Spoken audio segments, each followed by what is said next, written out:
Começando mais um episódio do Varejo no Papo, e hoje nós vamos falar sobre a visão do Venture Capital nos desafios do varejo. É isso aí, hoje a gente tem uma visão um pouco diferente, né? Porque no episódio passado, episódio 2 ou 3? Episódio 2. No episódio 2 a gente falou sobre a visão do varejista, né? Para essas dificuldades do varejo, a gente falou sobre a visão do consumidor. E isso como impacta o consumidor. E hoje a gente vai falar da visão do investidor, não é isso? Exato, do investidor. Vamos falar também sobre Retail Tech.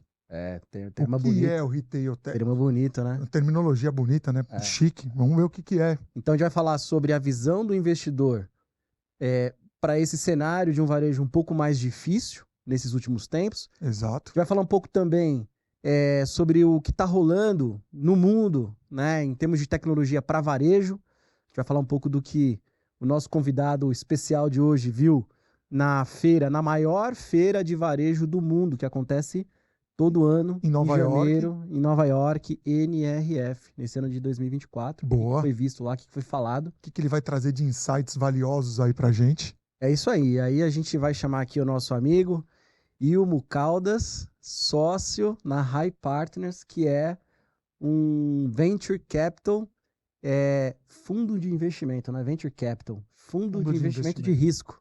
Posso explicar assim? Com certeza, Ricardo. Você explica do jeito que você quiser. Boa. Mas é isso, é uma atividade de risco, onde a gente busca investimentos, normalmente de startups, que a gente vai alimentar essas startups, ajudar com governança, clientes, e um dia elas vão escalar. O interessante, eu sempre gosto de fazer essa provocação, que o fundo, ele normalmente é um cara que quer casar para divorciar. Então a gente investe dinheiro, aloca, essa companhia cresce, fica robusta e a gente vende a nossa participação. E é aqui onde está o ganho que a gente distribui para os nossos investidores. Boa, porque sempre Legal. se fala sobre investir, mas o fundo só ganha quando sai, né? Mais ou menos isso. Então, Boa. tem uma visão de entrada da grana e a saída da grana, que é onde se remunera. É isso. É exatamente. Dizem Boa. que o fundo é um investidor chato, né? Mas o fundo é o último a ganhar dinheiro. Boa. Então, faz parte da atividade. Então, cara, se apresenta aí. Eu quero que você se apresente aí para quem está ouvindo a gente. A gente queria saber também como é que você chegou até essa cadeira de sócio na High Partners. Conta um pouco da tua história e do teu histórico. Maravilha. Eu sou cearense, acho que o pessoal já notou aqui pelo sotaque. E preciso dizer que eu sou casado, que senão eu vou chegar em casa e vou apanhar, né? Mas no Ceará, acho que ainda ali ensino médio, eu fazia projetinhos de material reciclado. E um dia um professor disse, vamos lá no laboratório na faculdade, na UFC, na Federal do Ceará, vamos fazer uns projetinhos ali, o que acontece, deixar isso aí mais maduro. E a gente foi brincando de estudar, desenvolver material, e a gente foi convidado para apresentar esse projeto em Houston, no Texas. Pô. E eu fui lá, cara, não sabia nem apontar onde era os Estados Unidos no mapa, né? Mas a gente foi lá. E foi eu, minha parceira de projeto e o nosso professor à época. Voltei de lá, vendo máquinas que eu nunca tinha visto, conceitos que eu nunca tinha entendido, falei, quero fazer engenharia. E no Ceará é um polo exportador para o ITA, IME, escolas militares no geral. Eu falei, quero estudar. Obviamente tinha ali o valor de quero sair de casa, me desenvolver como ser humano, mas tinha o valor de você estar numa escola de excelência, que, vamos lá, o eixo sudeste do país ele é muito relevante em formação. E aí, de formação, sou engenheiro mecânico aeronáutico, depois da engenharia fui fazer mestrado, fiz um mestrado em gestão tecnológica, focado em ciências e tecnologias espaciais, mas muito com aquele apetite de gestão de tecnologia, como que a gente pode otimizar esse tipo de, tanto de adoção quanto também de escala. E comecei minha carreira com investimentos. Então, sempre aqui em fundos alternativos, e vejo uma tendência clara de, assim como o empreendedor, assim como o operador, Fundos alternativos. fundos alternativos. Boa. Meu Essa Deus do Eu ia céu. Eu perguntar. gostei dessa aí. Vai, O vamos nome é lá. chique também. Fundos alternativos. O que é um fundo alternativo? Eu vou sair pela tangente. Eu vou começar explicando que é um fundo tradicional. Boa. Ok. O fundo Beleza. tradicional é aquele que são os produtos mais comuns. E a gente está falando aqui, então, de renda fixa e renda variável, que você investe em títulos do bancos. Tesouro, por aí, ações, que aí você vai numa corretora. Então, esses são os fundos tradicionais. São os regulados e muitos deles são estruturados para pessoas comuns. Então, inclusive, além dos fundos, a gente tem fora fundos, como, por exemplo, a poupança. São investimentos tradicionais também. Os alternativos, eu diria que eles são aqueles mais elegantes, que alguém um dia pensou um jeito de fazer dinheiro e o regulador topou aquela estrutura. Então, exemplos disso. Você pode investir em algodão, você pode investir em imóveis, num shopping, assim como você também pode investir em startups. Então, existem fundos estruturados, obviamente regulados aqui no Brasil, que fazem esse tipo de investimentos que não são em renda fixa ou em empresas abertas, são investimentos alternativos. Boa, Legal. boa. Aí a aula, hein? Aproveita. Voltando para o ponto em que eu te interrompi. E comecei minha carreira nesse tipo de fundos, o que é super legal porque você, desde cedo, você é exposto aos grandes tomadores de decisão. Você vai para uma mesa, tem um cara que está ali há 30, 40 anos naquele setor, uma reunião com ele, você fica só como uma esponja, né? Só absorvendo aquele conhecimento. E acho que a tendência é que o investidor ele se profissionalize, ele cada vez mais esteja profundo no assunto, e assim é a High Partners. High Partners hoje são, acho que 4 Senior Partners, que são super especialistas em varejo, e aí o resto do time, a gente busca então investir, achar essas tecnologias que são ou as mais disruptivas, as mais escaláveis, enfim, o próximo passo que vai dar dinheiro, né? Tem que dar dinheiro para todo mundo, tem que dar dinheiro para o empreendedor, para o cliente dele e para a gente, né? Sim. Que vai dar dinheiro para a gente conseguir alocar, fazer um bom investimento e mudar de fato o nosso contexto do varejo no Brasil. E aí, a High Partners hoje, ela tem um foco bastante específico, que são empresas de tecnologia dentro do ecossistema de varejo. Perfeito. E o que vale a gente ressaltar, né? Tecnologia é um negócio agnóstico, ele é amplo, né? Então, ele pode servir um hospital, mas se servir varejo, a gente está olhando. A ideia é desde aquela...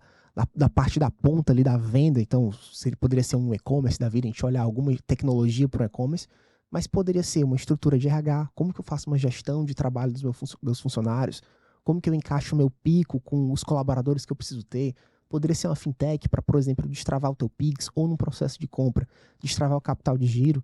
Eu sempre escuto do varejista, isso é muito interessante, eu gosto muito dessa frase, que o varejo ele poderia ser muito simples se você tivesse um SKU, um produto para vender, uma loja e um cliente. Pô, seria fácil demais, mas não é. Você tem um contexto de, às vezes, milhares de SKUs, milhares de metros quadrados por loja, diversas lojas e diversos arquétipos, né, segmentos de cliente.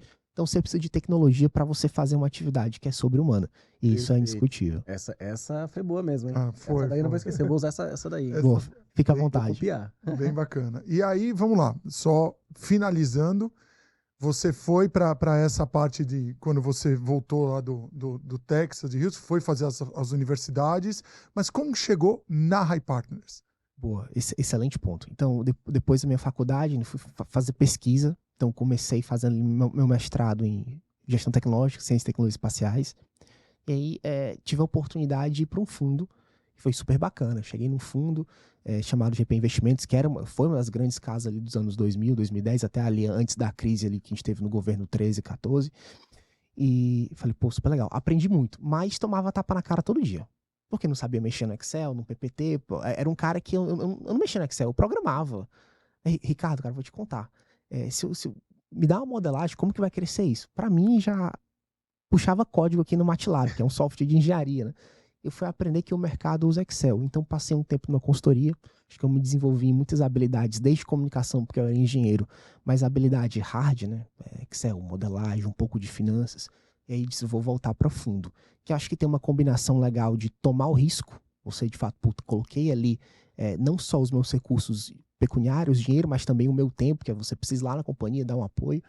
Então, acho que tem aqui e você está em diversos assuntos, você está próximo às cadeias e camadas de tomada de decisão. Então, voltei para fundos, passei pelo Pátria, que hoje é a maior casa, a gente está falando aqui em 2014, né? 2024. Olha as escolas, Pouco, né? Olha as escolas do cara. Então, o Pátria hoje é a maior casa de investimentos alternativos do hemisfério sul, né? Então, é relevante. E eu falei, pô, mas eu quero voltar a falar de tecnologia. Então, normalmente você investir em alguns setores mais tradicionais. Então, distribuição, hospitais, cadeia alimentícia. Eu quero voltar para tecnologia. Fui para uma startup, para Neon. A gente está falando aqui mais ou menos ali logo pós-pandemia, 21. E a Neon é uma fintech, é um banco digital com a proposta de trabalhar e ter produtos específicos para o trabalhador brasileiro. Aquele que, no seu geral, está de um salário mínimo a 3, 4. E a gente tinha uma proposta específica. A Neon super crescendo. E lá tive a oportunidade de liderar o Series D. Então, junto ali com o C-Level da companhia, a gente encontrou um investidor, que é um banco europeu, um banco espanhol, que aportou $300 milhões na Neon. Até hoje, desde aquela época, hoje a gente está falando aqui, começo de 24, é o maior investimento em startups feitos no Brasil naquela época. Você está se referindo, quando você fala do Series D, você está se referindo a essa fase de investimento de um cheque maior, um dinheiro maior. Perfeito. Acho que a gente precisa falar mais sobre isso, né? Mas o nível de maturidade de startups, eu gosto muito de focar nisso aqui, porque toda empresa grande um dia foi uma startup. E o conceito de startup é aquela empresinha de garagem que você começou numa sala. Então, ela tem níveis de maturidade que vão crescendo. E o mercado, obviamente, gosta de botar uns nomes em inglês, né? Porque parece que é mais chique, né? Então, a gente começa ali num seed, onde a companhia deveria estar definindo o seu modelo de produto. Depois de definir um produto, a gente começa a discutir quem é esse cliente relevante, que o pessoal chama de ICP. Olha outro nome bonito, que é o perfil ideal do cliente. Perfil de cliente ideal. Para quem você vai vender. Para quem você vai vender. E não é só para quem, mas é como, a que preço, com qual canal eu vou te atingir na rede social, vai ser numa loja física ali com ponto de imagem no nosso ponto de ônibus, por exemplo. Então tem uma série de definições que por natureza ninguém sabe, porque nunca foi feito. Então a gente tem que testar. E esse conceito de teste ele é muito bacana na tecnologia.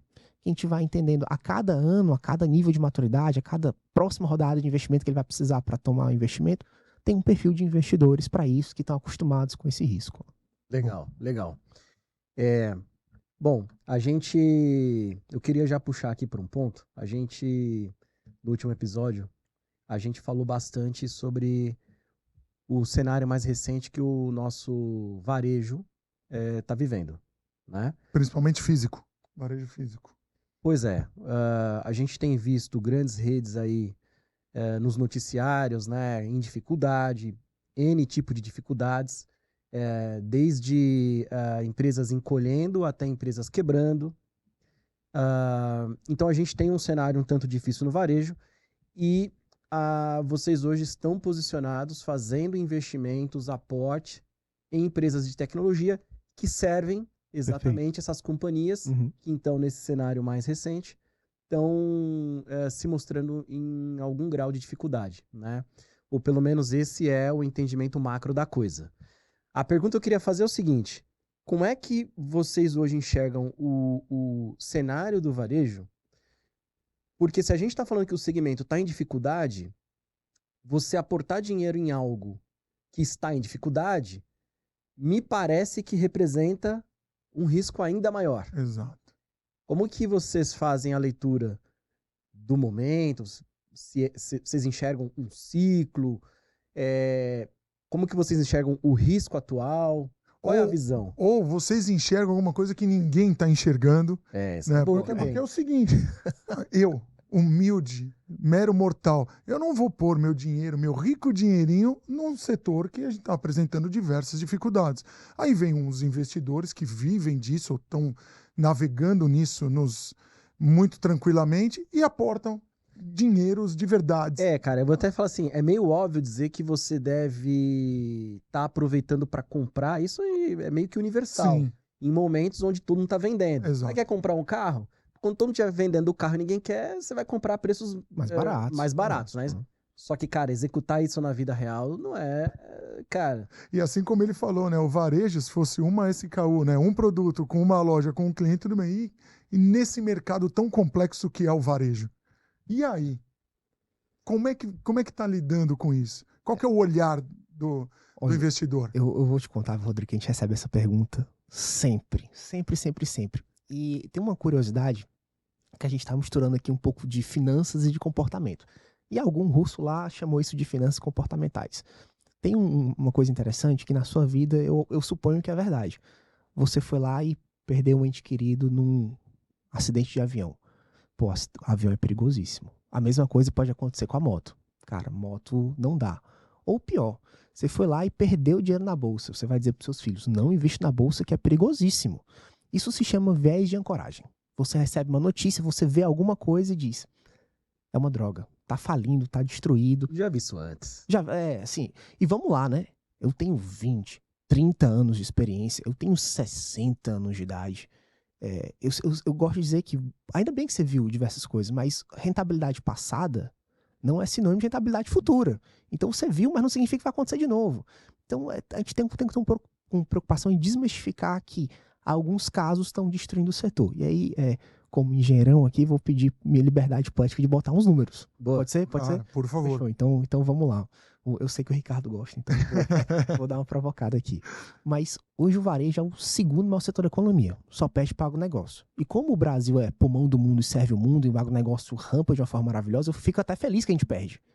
E o varejo, ele tem um tamanho de 2 tri de real. Cara, eu nem sei quanto é isso de dinheiro, cara. É dinheiro demais. E esses 2 tri, é interessante que os 300 maiores do setor representam 50% de tamanho. Então tem espaço, tem 50% do mercado para os menores, do 301 até o infinito, tem muito espaço. E tem muito espaço para os grandes também. Então, a gente passou agora em resultados de 22, né? Foi a primeira vez que um player brasileiro passou de 100 de varejo, passou de 100 bi de faturamento. Então, é um mercado que ainda está crescendo. Ele é muito grande para o pequeno, muito grande para o grande e não está concentrado. Então, você tem, no varejo em si, você tem diversas oportunidades. Mas eu só dei um somebody love aqui na resposta e vou chegar no seu ponto. Dentro de todas essas possibilidades, o que você quer? Eu vou te dizer o que você quer. Botar dinheiro no bolso. E isso significa vender mais a um custo menor. E você só não vende mais porque você não acertou o teu modelo de venda ou porque você não tem capital de giro para comprar, armazenar e vender. Então, tem oportunidades aqui que isso consegue calibrar em tecnologia. Por exemplo, vou começar a dar exemplo aqui para a gente deixar a conversa mais quente. Legal. Você começa a olhar assim, pô, quero vender mais. Então, como é que eu olho a hipersegmentação do meu cliente? Como é que eu chego no Rodrigo? Rodrigo do almoço de domingo é diferente do Rodrigo do almoço de terça. Ele deve ter um perfil de consumo que ele vai gastar mais. Mas o Rodrigo, ele tem um perfil de, sim, ele vai comprar camisa preta, mas ele também vai comprar, se você tiver uma filha, até posso mandar aqui um beijo pra ela ao vivo, hein? Um abraço. Pode mandar pra Eloá e pra Maia, pode mandar. Eloá, São as duas. Maia. Isso. Eu solenemente que é um prazer estar com o pai de vocês. Mas você vai ter um perfil de, cara, eu vou entrar, eu vou comprar um bico, eu vou comprar uma tiara de cabelo rosa, mas por mais que você tenha um perfil totalmente diferente, você pode fazer essas compras. Então, mesmo na tua hipersegmentação, como que a gente enxerga os diferentes prismas de consumo que você tem? Como que eu atingo especificamente o teu perfil nas redes sociais? Agora, eu posso, inclusive, estar com uma oferta boa na loja física, melhor que na loja digital, e vice-versa. Então, tem uma série de pontos aqui que a gente consegue trazer tecnologia que, na atividade humana, você pode ter uma regra de negócio. Mas você vai encontrar aqui um ponto subótimo, vou falar uma palavra bonita aqui, com a tecnologia que você vai gerar otimicidade aqui no teu modelo. Como eu falo, varejo é complexo. Não é só comprar e vender. E aí, para lidar com essas complexidades, é que você está dizendo, né? Você está se referindo a isso, né? Onde você entra para resolver tudo isso. E a tese, acho muito interessante um outro comentário de um amigo, que a gente diz assim, eu tenho um perfil de investimento. Você não tem. Na realidade, o que você tem é um perfil de risco. Então, quando você consegue digerir aqueles riscos, é natural que você saiba onde você quer investir. Se você conhece mais de varejo, você está no dia a dia do varejo, é ali que você se sente confortável de investir. Inclusive, no momento que a gente tem uma baixa, algumas grandes redes âncoras quebrando, o que você vai oferecer? Eficiência. Na hora que o pessoal tá rampando e tá todo mundo louco, tem um dinheiro para investir, vamos crescer, o que você vai oferecer? Eficiência.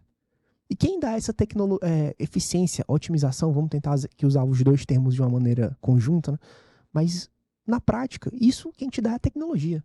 Então a gente se sente confortável de que é um setor resiliente, que independente das tendências ou das visões, né, daquela viagem ancoragem que a gente falou, é algo que a gente deveria acreditar, né? E o varejo continua aí crescendo, desde que o mundo é mundo, tem gente comprando e vendendo, né?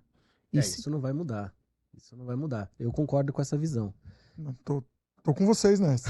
E você tem, assim, algum comentário a respeito de safras, né? Quer dizer, vocês enxergam que a gente está num ciclo mais propício para se colocar dinheiro nessas empresas de tecnologia?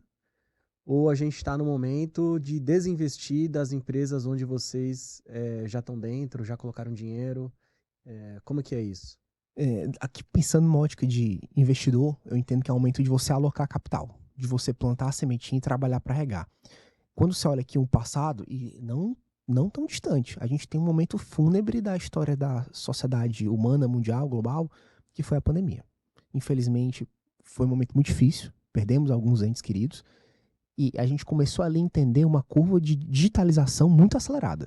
Então, o nosso trabalho aqui de e-commerce, de venda digital, ele simplesmente aumentou assim, por 2 vezes a aclividade, ou melhor, a penetração do que eu estou fazendo no meu digital. O pessoal foi obrigado a se digitalizar.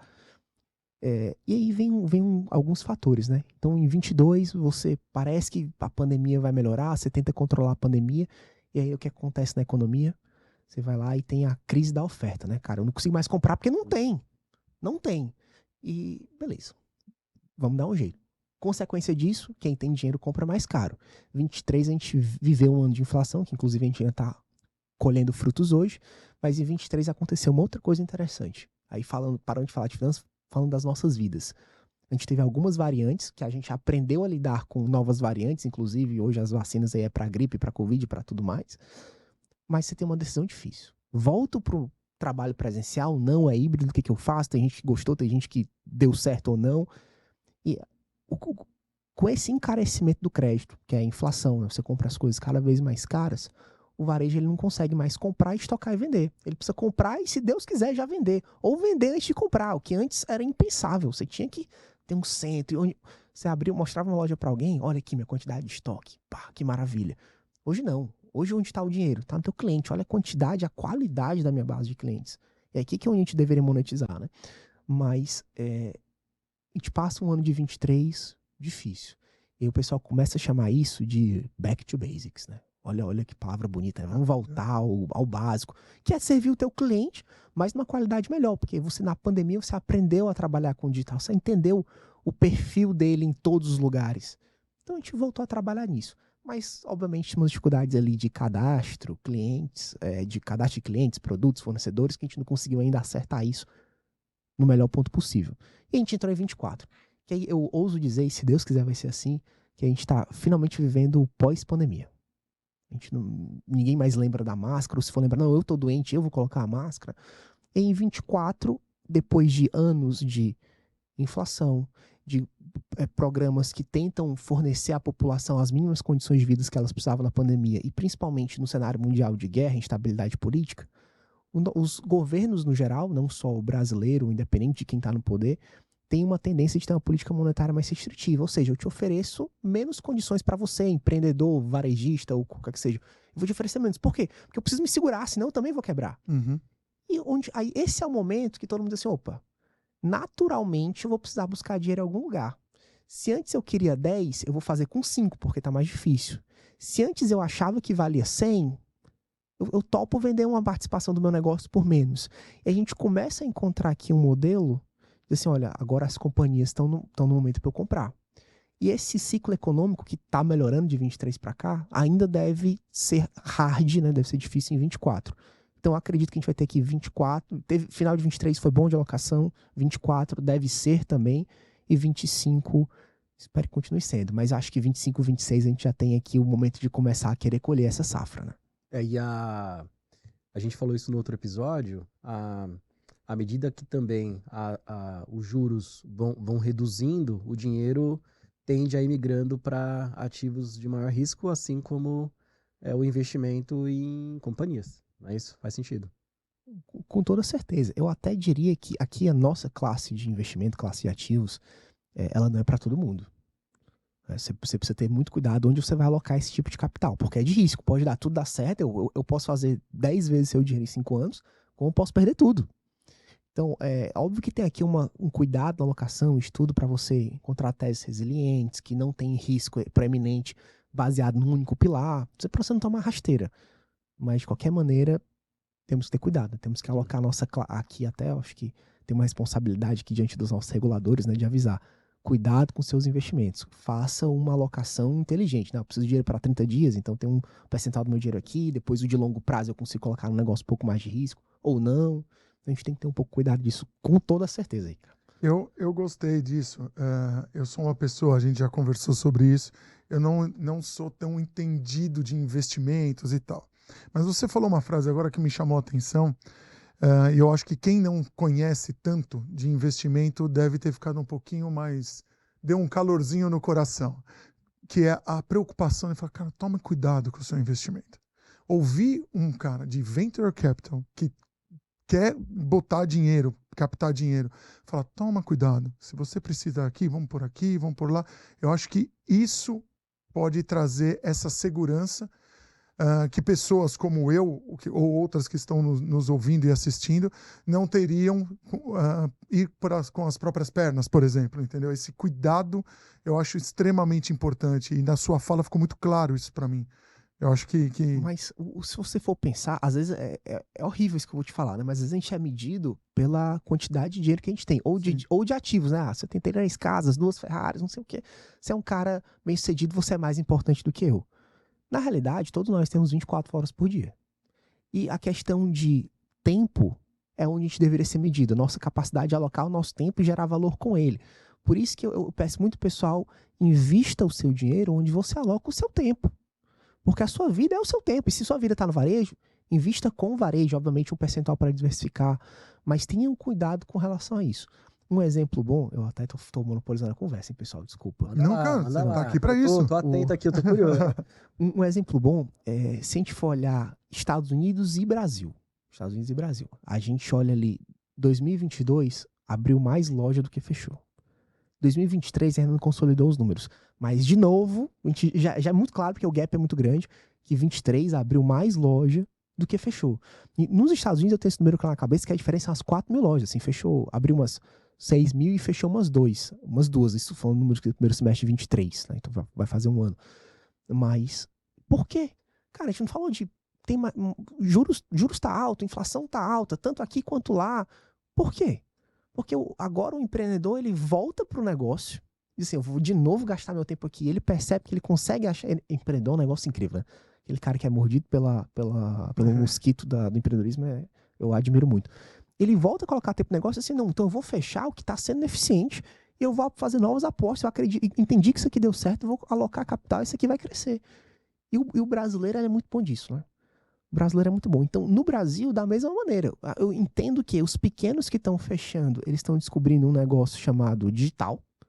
Então, as lojas no digital também estão abrindo. Se não me engano, foi um crescimento aí de 6% que a gente teve ali em número de sites no e-commerce. De lojas eu nem sei, mas loja que vende marketplace deve ter estourado. Nossa. Ter estourado. Então, tanto o físico está crescendo, quanto o digital está crescendo, porque as pessoas voltaram a colocar seus tempos nisso. E a gente deveria fazer isso nos nossos negócios, na nossa família e também, por consequência, nos nossos investimentos, né? Esses dias eu vi um dado que dizia falava sobre esse boom aí da inteligência artificial, né? E certamente isso tem um valor absurdo, principalmente no varejo, não só, mas principalmente no varejo.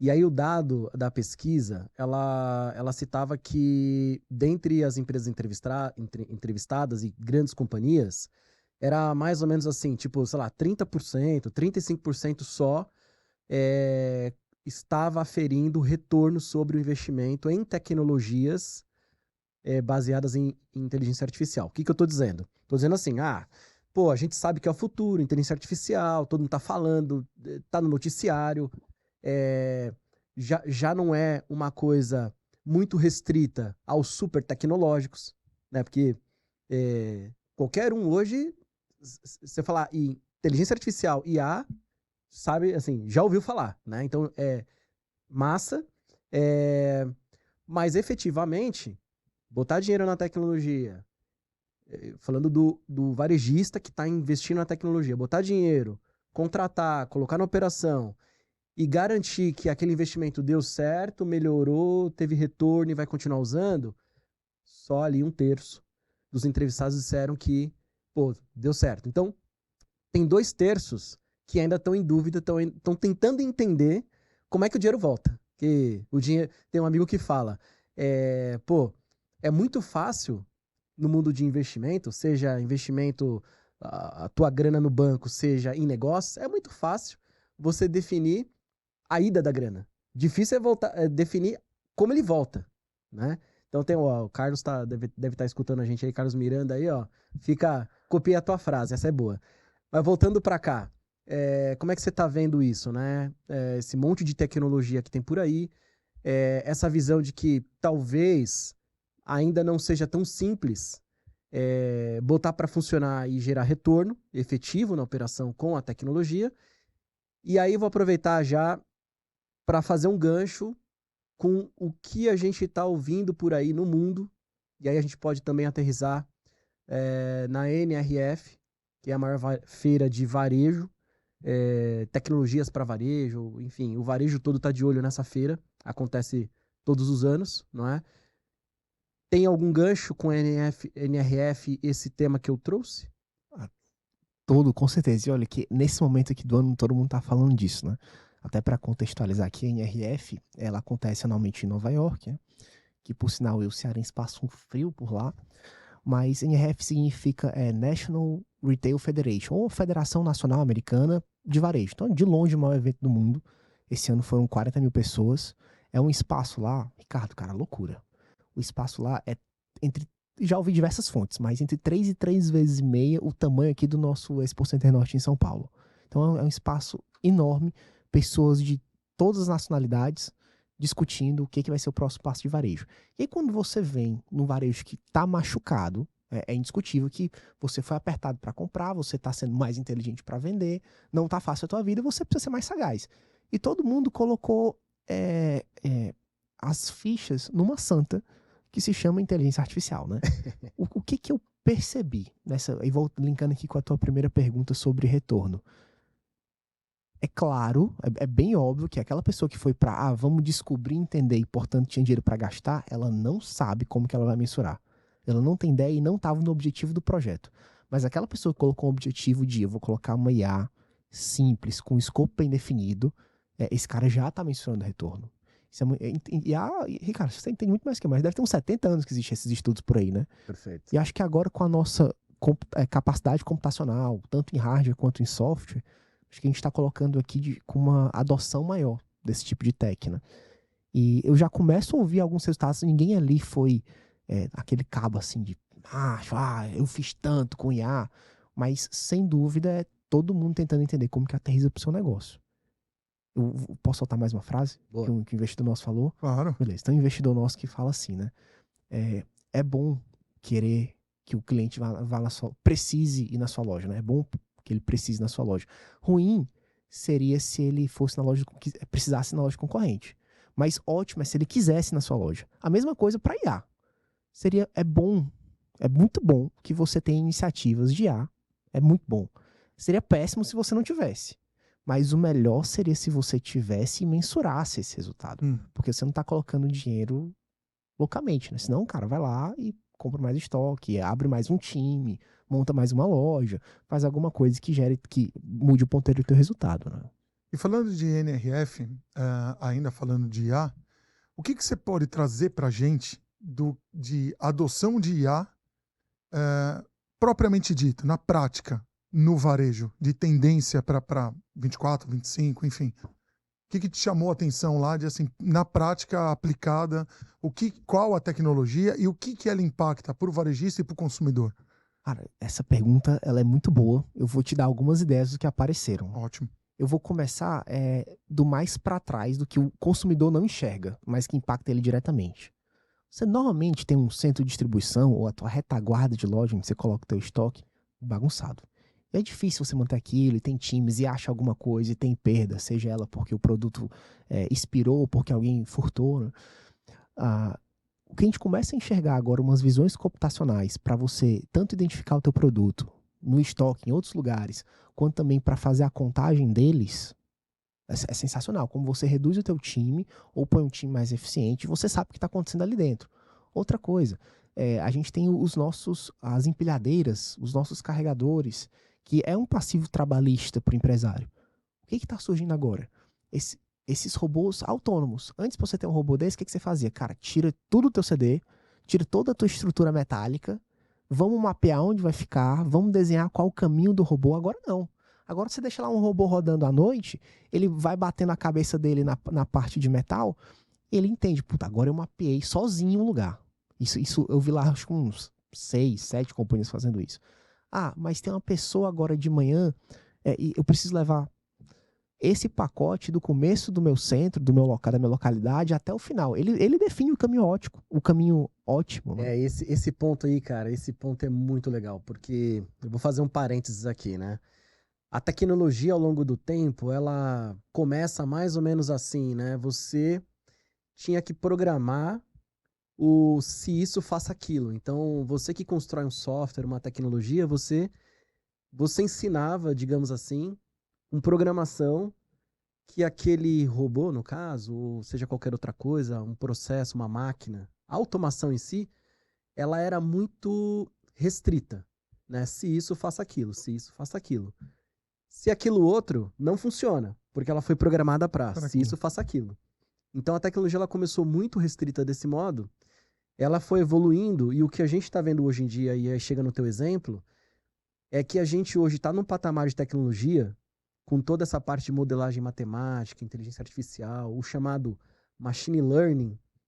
Machine learning tem a ver com isso, né? Que é uma técnica para que você consiga fazer o software ou o robô aprender sem que você diga explicitamente se isso faça aquilo, né? Então, você tem o chamado aprendizagem por reforço, por exemplo, que é um pouco do que você está dizendo, né? No mundo da tecnologia, o robô ele não foi ensinado como operar, então, dentro desse CD, mas a tecnologia que se usa dentro dele permite que ele vá por tentativa e erro, descobrindo como ele deve funcionar naquele ambiente. Então, o robô não foi programado, ele aprendeu. Isso é, assim... Caramba. É, assim, o momento que a gente está vivendo, né? E os caras que estão muito à frente, né? Eu fico, assim, bem impressionado porque eles dizem, cara, a gente está vendo só a ponta do iceberg, assim. É só o começo de uma nova era. Tudo que a gente está vendo que a gente que está no mundo de tecnologia fica, assim, surpreso, né? Os caras falam que, assim, cara, a gente está no momento que é tipo assim, o começo da internet. Então, se você voltar aqui alguns anos para o começo da internet, tudo que surgiu depois, que, pô, inimaginável, né? Tudo que hoje tem na internet, que não tinha no começo da internet, o que mais está para vir dentro do conceito de inteligência artificial, aprendizagem de máquina, robôs, automação. E pegando o que você está falando, é extremamente interessante, além desse avanço na internet, o quanto isso, até por meio da internet, as pessoas têm o acesso, se popularizou e aí começa cada vez mais falar de IA, e é o que vocês falaram. Antes eram só para grandes empresas focadas nisso, e hoje você usa a IA, às vezes a pessoa nem percebe, mas tem uma IA trabalhando ali por ela. Mas eu queria deixar um ponto aqui importante, que para você usar a sua inteligência e se inscrever no nosso canal, ativar as notificações, porque aqui eu tenho certeza que você vai receber insights valiosos. Não deixa também de compartilhar com pessoas do varejo que se interessam por tecnologia esse episódio ou o Varejo no Papo. Foi varejo bom? No Papo. Varejo no Papo. Varejo no Papo. Enfim. É isso. Eu achei curioso o que vocês estavam falando, porque eu acho que, de fato, a gente está numa outra guinada da sociedade. Eu vi um relatório, eu gosto muito desses caras, se chama Jobs of Tomorrow, que é feito pelo Fórum Econômico Mundial. Olha que loucura. Eles falaram que entre 92 e 97 milhões de empregos no mundo devem ser criados, só por causa da inteligência artificial. E aí deve ter uma destruição de 85 milhões de empregos. Sim, a tecnologia vem e remodela as coisas. Uhum. Mas é um efeito positivo, você está criando mais do que tirando. Óbvio que eu tenho uma dúvida social brasileira de aonde serão criados. Onde serão destruídos. Claro, e aí você também tem um conceito de realocação dos empregos. Perfeito. E sendo que quando você olha a população econômica ativa no Brasil, cara, não passa de 100 milhões de pessoas. Então, basicamente, a IA está criando um outro Brasil em ótica populacional. O Brasil hoje é a nona maior economia do mundo. Cara, você está criando, só com IA, algo maior do que a nona maior economia do mundo. Então, acho que a gente vai viver um cenário, assim como foi com a internet, né? Agora a IA vem fazer uma revolução. Eu estou ansioso.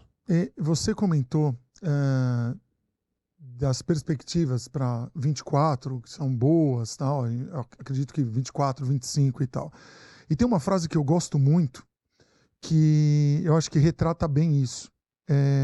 Transformando desafios em oportunidades. A gente teve 23 muito desafiador. Início 24 ainda bem desafiador. Mas que podem se transformar em oportunidades absurdas, né? Assim como você comentou agora, a quantidade de postos de trabalho, de oportunidades que vão ser abertas aí pelo uso da IA. Então, para mim, isso...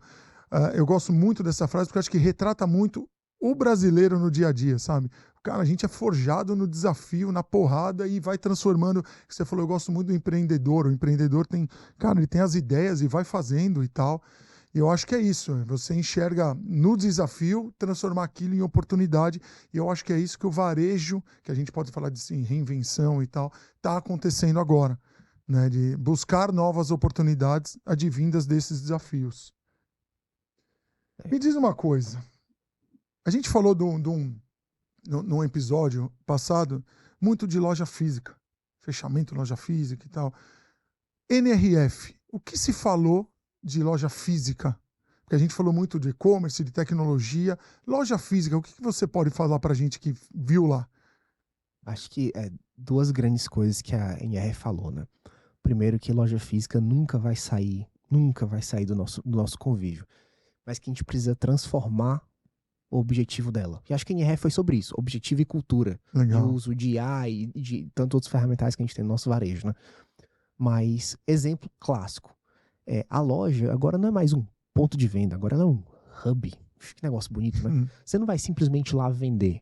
Você vai ter um entretenimento com o seu cliente. Você vai trabalhar o engajamento dele. Você vai ter serviços. Vai ser um local que é o mais perto da sua casa para eu já te mandar a camisa preta que você precisa. Eu posso oferecer condições financeiras. Ele pode pagar um boleto lá, ele pode usar o meu cartão para alguma coisa. Então, a loja, ele pode fazer uma live, um Reels dentro da minha loja. Então, a gente precisa se moldar para um novo público que está vindo. E esse público, ele quer mais do ponto de venda. Ele não quer lá comprar, ele quer ir lá ter uma experiência. E é tua responsabilidade converter o cara. Mas você tem que oferecer agora a experiência. Então, acho que é a grande lição da NRF de, óbvio que isso exige dinheiro, mas existe a capacidade brasileira de fazer o mais com menos, né? Então, acho que tem essa primeira tendência. A segunda, a gente já tinha falado isso em anos passados, né? É a unicanalidade, né? É juntar o físico com o digital, se é 50% cada um, 10% um, 90% outro, mas é juntar os dois. É o cara na tua loja vir lá, testar o produto, pô, gostei dessa camisa, vou comprar 5 pelo digital, inclusive talvez ela chegue, dependendo de onde você está em São Paulo, né? Talvez ela chegue mais rápido na sua casa do que você. Então, essas condições você tem que estar bem estruturado para isso. E óbvio que exige o básico, que é você ter um time robusto, uma cultura bem definida, é você ter cadastros eficientes para que você possa tomar a decisão em cima de informação de qualidade, né? Eu vi, exemplificando o que você está dizendo, eu vi na internet essa semana, eu não vou lembrar o nome da empresa de casacos de inverno, aqueles casacos pesados. É uma empresa que tem mais de 80 anos já. Nossa. E ela, dentro da loja, as pessoas vão até, isso eu vou falando da loja física, que você falou, para exemplificar o lance da experiência. A pessoa vai até lá, escolhe um casaco na loja, mas não tem certeza se aquele casaco vai suportar o frio que ela vai estar exposta quando sair dali ou onde ela for usar o casaco, enfim. A loja, ela tem como se fosse um ambiente climatizado que simula as temperaturas com neve e tal, para você pegar o casaco, vestir, entra, cara, acho que aguenta, acho que não aguenta. Sai dali com a experiência de usar o casaco ali. Nós estamos falando de uma empresa de 80 anos, pelo menos, se eu não me engano. Então, olha aí a oportunidade ou a reinvenção da loja física. Perfeito. Né? De trazer a experiência ali no momento.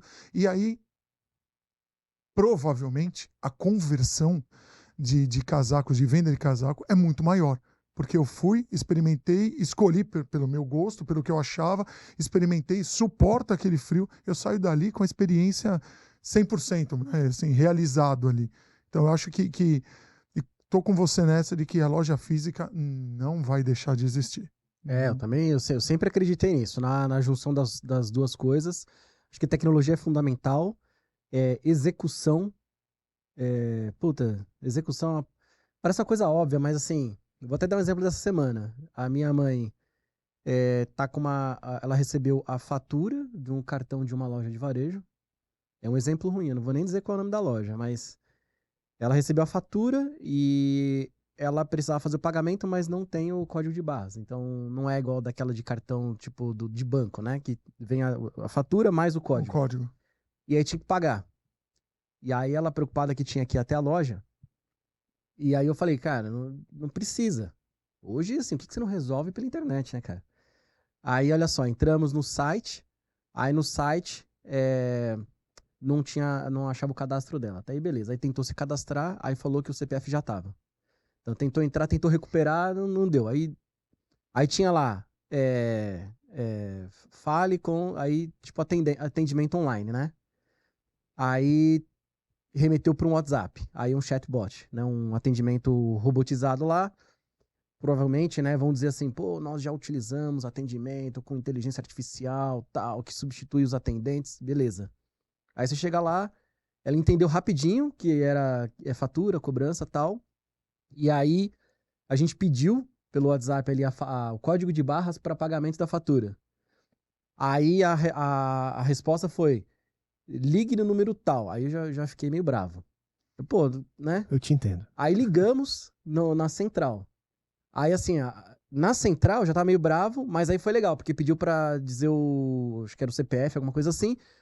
Digitou o CPF, aí veio uma gravação falando: notamos que você tem uma fatura a vencer. Se está precisando de alguma coisa assim, né? Fez uma triagem a respeito do... E aí a gente foi na triagem do, assim, eu quero a fatura. Aí ela remeteu, acesse o site. Pô, aí chega no site, aí ficou em loop. Quer dizer, você tem algumas tecnologias, vamos dizer assim, num primeiro olhar, revolucionárias. Você tem uma URA que é mais aberta, entende o que você quer. Você tem lá o atendimento no WhatsApp mais automatizado, tudo. Mas no final do dia, a gente ficou bravo, porque não deu para resolver. A gente foi pro WhatsApp, levou pra URA, a URA levou pro site, o cadastro não funcionava, tentou fazer, mas o CPF já existia, aí volta pro WhatsApp, teve que ir na loja física. Então, assim, a execução, ela é fundamental. Não adianta ter tecnologia. Ela tem que gerar valor para o consumidor. Sempre falo isso. Boa. Experiência. Se você não tem... É uma engrenagem. Se alguma engrenagem desse motor todo, desse ecossistema não funciona, vai dar ruído, que é o que o pessoal costuma dizer, né? E aí você talvez até piore a experiência, porque aí você dispõe de algo que gera uma expectativa, o consumidor fica feliz, tenta usar, não serve, frustra, e aí é pior do que não ter. Eu escuto muito isso, né? Você chega assim, Rodrigo, Ricardo, qual é o principal ativo, né? O que você tem de melhor na sua empresa? Você dá aquela valorizada, né? Meu colaborador. E essa é a mentira mais sistêmica que a gente tem, porque o principal ativo que a gente tem é o nosso cliente. Se de fato a gente não tem ali um trabalho, e aí eu sugiro que as pessoas gastem tempo com seus clientes, né? Faça essa jornada que você está falando. Cara, você já se cadastrou na sua loja? Você já foi lá e já pediu um cartão? Você já comprou um produto? Você já tentou pagar a fatura já sem ir na loja? Você fez e não pediu para o seu colaborador fazer por você? Por sinal, quando você, no seu fornecedor, no seu cliente, né? Você vai lá no seu cliente e diz, tô comprando queijo lá no meu cliente dessa vez, em vez do meu queijo sair da minha fábrica e na minha casa. A gente tem que voltar e fazer, e executar. Se a gente tá infeliz, o cliente vai estar. O pior é se o cliente estiver infeliz e você não sabe. Aí você tá sendo trouxa. E aí, remete numa frase que você falou, e eu aprendi isso em algumas passagens na minha carreira. Brilhante no básico, sabe? Você falou back to basic. Cara, brilhante no básico. Se você consegue ser brilhante no básico, você está na frente de muita gente aí que põe caminhões de dinheiro em tecnologia e acontece isso. E o Mo, infelizmente nós estamos chegando no final, cara. Meu Deus do céu, passou rápido. Fala aí. Bacana ou não? Boa. E aí a gente costuma sempre pedir para os nossos convidados deixar uma mensagem, uma dica, enfim, para os nossos ouvintes. O que você tem para deixar para a gente agora? Eu vou deixar um desafio que eu estou tendo, tá? E acho que nós todos temos para o resto da vida. É alocar o tempo de forma certa. E agora na IRF eu fiz essa pergunta para alguns CEOs. E teve um que me deu uma resposta muito inteligente. Ele disse que ele, tirando ali as horas úteis, né, tirando as que ele dorme, ele gasta 40% dele com a família, 30% dele com o time e os outros 30% dele com o cliente. Eu acho que tem aqui algum peso que você vai dar às suas horas acordados, que é o ideal para a sua função e para a sua quantidade de vida. Hoje, eu não consigo ainda gastar 40% do meu tempo com a minha família. Preciso trabalhar, né? Só aqui do meu rosto. Mas acho que tem que ter um percentual relevante das suas horas gastadas com seus clientes e com seus times. Para conversar, para entender e sentir as dores de cada um. Se você não estiver gastando, se não estiver botando a cabeça para fora da água, para conversar com eles, só para entender as dores, propensões, provavelmente a gente vai ter um problema de inovação futuro. Show. Ó, o primeiro passo é mensurar, né? Porque à medida que você estava falando, eu já estava começando a Fazer pensar sua aqui, como conta. é que eu estou dividindo o meu tempo. Então, assim, eu nunca tinha pensado, né, dessa maneira. Então, o primeiro passo começa medindo aí, como é que você está distribuindo o seu tempo? E aí, vamos fazer um paralelo com esses teus números aí. isso, vamos lá. Gestão do tempo. Gostei dessa. E dizem que é o bem mais precioso que tem, que é o nosso tempo. É a única, poucas coisas que todo mundo tem igual, né? Independente de classe social, atividade, 24 horas, nem um minuto a mais, nem um a menos. Né? E aí a gente volta no início, que você falou dos hard skills que você foi, a gente vai para um soft skill, né? Que é totalmente em voga hoje, porque somos bombardeados o tempo todo com informação no celular, onde quer que seja, e perder essa administração do tempo é muito fácil, a gente se dispersar, e quando você vê, não deu conta de nada, e aí os negócios, família, fica tudo comprometido. Boa, É uma isso? pena a gente acabar por aqui, porque com a mente brilhante aqui, né? Cara, Pra ficar vou te aqui falar, um tempão eu falando ficaria sobre muito tempo falando muita com o Ilmo. coisa, Muito tempo. Ilmo, obrigado, cara, de verdade. Prazer foi todo meu. De dividir com a gente um pouquinho a sua história, dividir com a gente o que você viu na NRF, toda a sua experiência nessa parte dos investimentos, de tech e retail, melhor, o retail tech, né? Enfim, obrigado. E, enfim, É os isso aí. contatos do Ilmo e da High Partners vão estar nas descrições aqui. Fala aí rapidinho, como é que acha? Boa, você pode botar no nosso querido Google, qualquer buscador, highpartners.com.br, você pode botar @highpartners, você pode procurar no LinkedIn, que também só vai ter High Partners, e como também só vai ter High Partners, que é o nome em comum, também só vai ter um Ilmo, provavelmente. Aí você pode me achar aí no Instagram, LinkedIn, onde você quiser, vai ter um Ilmo por aí. Vai estar o Ilmo para fazer o contato aí. É isso aí, provavelmente eu sou o primeiro da lista quando você digitar. Legal, cara, legal. Boa. Obrigado. Valeu, Ilmo, obrigado.